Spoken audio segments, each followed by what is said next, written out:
कहानी जो एक गांव, एक रहस्य और एक आत्मा से जुड़ी है। कहानी का नाम पलटू वाला कुआं। भाग 1, रहस्यमयी गांव। उत्तराखंड के पहाड़ों में बसा एक छोटा सा गांव था, खरका। इस गांव की एक अनकही कहानी थी जो बच्चे बूढ़े सब जानते थे, लेकिन किसी की हिम्मत नहीं थी उस बारे में खुलकर बोलने की।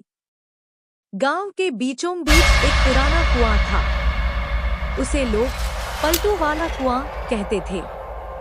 कहते हैं, जो भी रात के वक्त उस कुएं के पास गया वो वापस आया, मगर उल्टा चलकर।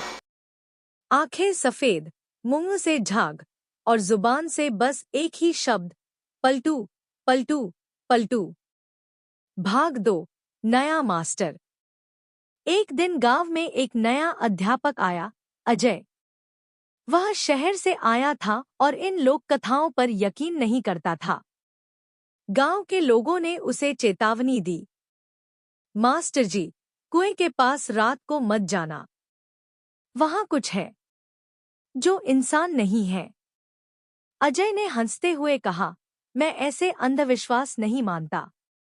कल मैं खुद उस कुएं के पास जाऊंगा। देखते हैं क्या होता है।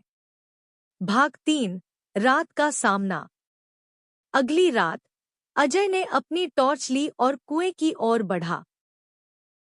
चांदनी रात थी, लेकिन जैसे जैसे वह कुएं के पास पहुंचा, हवा रुक गई।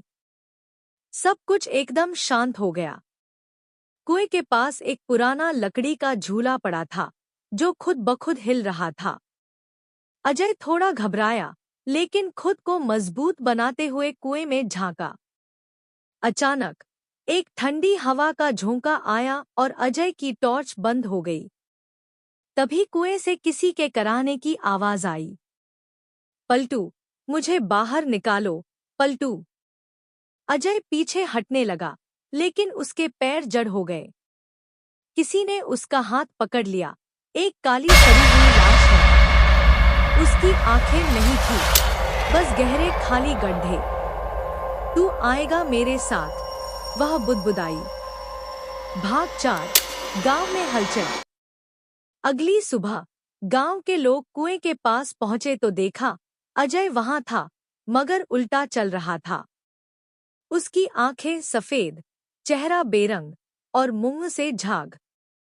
वह बस एक शब्द दोहरा रहा था, पलटू पलटू पलटू। गांव वालों ने फौरन उसे मंदिर ले जाकर बांधा। पुजारी ने घंटों पूजा की, पर अजय कभी सामान्य नहीं हुआ। भाग 5, पलटू कौन था? गांव के सबसे बूढ़े इंसान, दादाजी, ने बताया कि पलटू असल में एक बच्चा था जो 50 साल पहले कुएं में गिरा था। गांव वालों ने उसे बचाने की कोशिश नहीं की, क्योंकि वह एक नीची जाति से था। पलटू की आत्मा ने तभी से बदला लेने की कसम खा ली थी। अब वो हर उस इंसान को पकड़ता है जो उस कुएं को लेकर मजाक उड़ाता है। अंतिम भाग, कुएं की मुहरबंदी। उस दिन के बाद गांव वालों ने उस कुएं को लोहे की चादर से ढक दिया और चारों ओर मंत्र लिखवाए। लेकिन कहते हैं, हर पूर्णिमा की रात वहां से एक आवाज आती है, पलटू, मैं अभी भी प्यासा हूँ।